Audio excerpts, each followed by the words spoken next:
Happy New Year. I'm back. Hopefully with better stuff and more insight and more wisdom. Another year doesn't make a big difference. You're the one that makes a difference in how the year turns out. I always say it's not how you start, it's how you end, correct? So this is our fresh start, our fresh opportunity to do things differently and to learn and apply what we're learning to our lives. Today, I want to talk to you about how to show up in a relationship. Relationships can be very frustrating. As a relationship coach and somebody who spends a lot of time with people and helping people understand their partners or understand themselves, it is very interesting that most of the times we get frustrated, but we don't understand where that frustration is coming from. Frustration is a part of growing. Frustration is a part of growth. It is necessary for growth. Did I get that right? All three of those? Without the frustration, you don't really understand what needs to be done or what needs to be addressed. So today I want to tell you how to show up in a relationship and in a healthy relationship. To show up in a relationship, for me, I think there are four very viable points that need to be covered. The first thing is self-love. If you don't love yourself, I'm not just talking about taking care of the exterior, putting on the right makeup, jewelry, or the right suit, or, just flossing. I'm talking about loving yourself. Do you know what that is? Self-love, what it means to love yourself, not just externally, but internally as well. And for me, I spend a lot of time trying to learn how to love myself. And I think I've mastered the art of loving myself, minus the discipline. I'm still not as disciplined as I should be. And if that's you, it's okay. Discipline is something that we have to be constantly working at. You don't show up one day and you're like, I'm disciplined. It's something that is a work in progress. It's something that you have to invest in and something that you have to dedicate time and effort in doing. Self-love is about spiritual. It's not just about external, like I said. It's about you spending time on your spiritual self. Now, a lot of people, that word might be a turn off or that word might be a turn on for some people. But regardless of what it denotes for you or emotes for you, spirituality is something that starts from inside out. A lot of times we want to show up in a relationship, but our spirits are wounded. We want to show up in a relationship and our spirit self is not strong. It is weak. It is something that lacks the fortitude to endure another person's emotions, another person's responses or reactions or actions. So your spiritual self is something that you need to develop in order to show up for yourself. How you treat yourself, how you behave towards yourself is primary before you engage with others. Socialization is a real thing. Spending a lot of time by yourself is not the same as spending time around people. Have you noticed that? You can be isolated for a long time, lock yourself away, and then you get out on the scene and all of a sudden it's like, you don't know what you're doing, or you feel awkward, or you feel uncomfortable. And there's a certain level of discomfort with isolation versus socialization. So socialization helps you to really prepare yourself for relationships of all types. If you're out with people, learning to deal with different personalities, dealing with different people, period, you'll be able to deal with your partner when that person comes along. But self-love is key. And there's so many facets of self-love that I'm going to cover this year.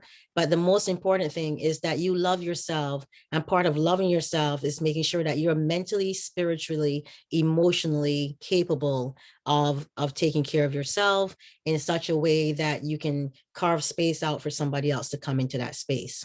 The second thing is emotional intelligence. I have a whole video that I'm going to do about emotional intelligence. One of the biggest problems in relationships, any relationships, whether it's a partner, a marriage, a child, parent,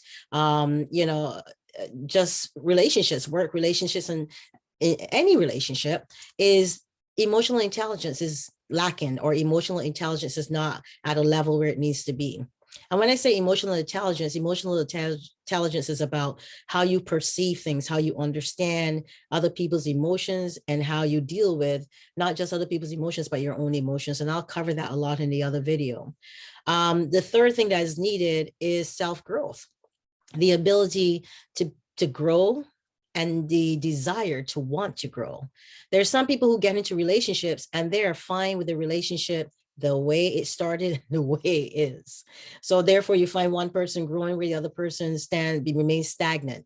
And then you're like, well, we're not on the same level, we're not going the same direction. And it's not about you pulling that person along as much as that person wanting to get to another level. Some people are comfortable where they are, and other people are not. It's just life. It's just how the cookie crumbles. Some people want to explore, and other people just want to stay at home, watch TV. They're comfortable having children. Their intentions and their motivations are not the same as their partners.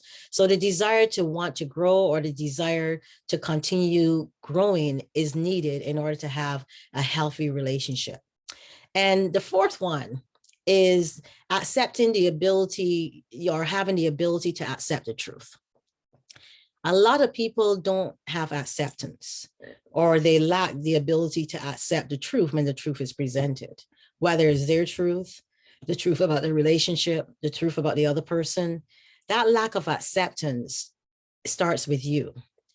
Most people are not comfortable with the truth because they don't tell themselves the truth to start with. How can you be comfortable with somebody else's truth and you don't accept your own truth about yourself? So that is something that causes a lot of negative dynamic in a relationship, because the other person may be showing up as being truthful or not.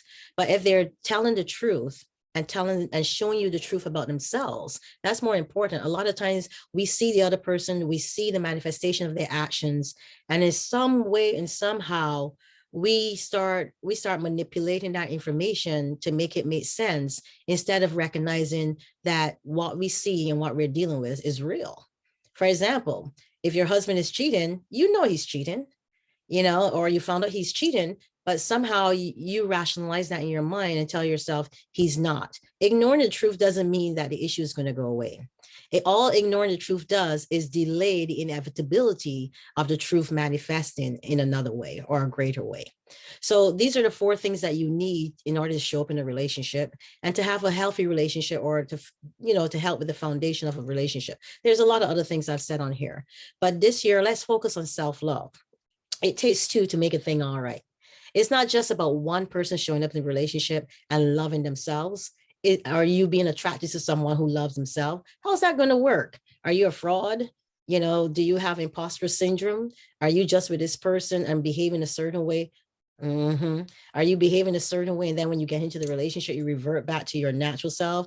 Am I ruffling any feathers here, or hitting any raw nerves? A lot of people do that, right? But self-love is about you knowing and understanding that you are ready for a relationship, or you know how to engage with a relationship, or that you don't, and you take your time learning.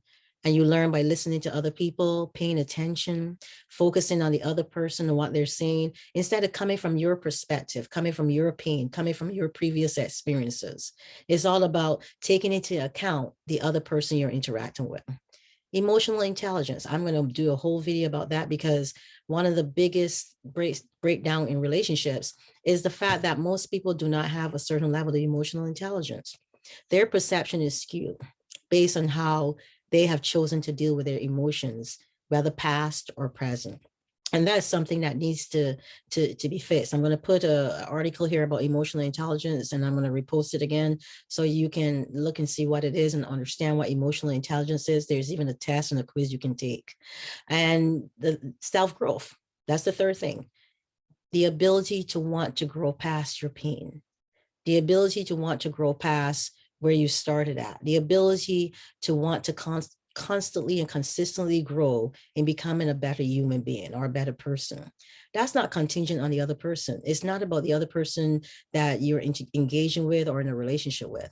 This is about you and your own goals and your own desires, and wanting to show up as your best self.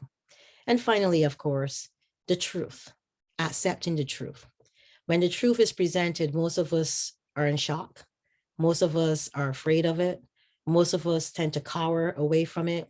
Most of us are in denial because it conflicts with our own truth, whatever that truth is. And therefore, we can tend to ignore it. You can't. If you want to start a good foundation for a healthy relationship, the truth and recognizing the truth and accepting the truth is very valuable in how you move forward in the relationship. Again, just the four things: self-love, emotional intelligence, self-growth or the desire to grow, acceptance of the truth, and the ability to do something with it are the things that are needed for this 2022 onward. I love new beginnings. I love fresh starts. Don't you? I don't care if it's a, they say new year, but for me, what a new year represents is a do-over, another opportunity to show up, another opportunity to show out. They say that in the church, God shows up and he shows out. This is your opportunity to do both.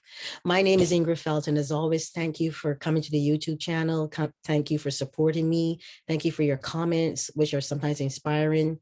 Thank you for, liking the videos and watching the videos and telling others about what I'm doing here. This year I want to bring more. I want to do something different. I want to share not only my wisdom and understanding from the work that I do with others, but I want to share that wisdom so that it can help you in your personal journey towards growth.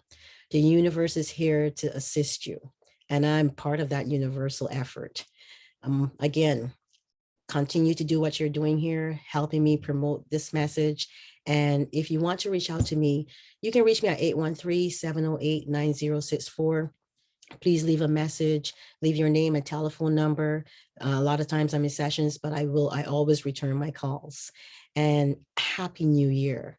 Let's take this opportunity that we have and let's get it right. Have a great day. Bye.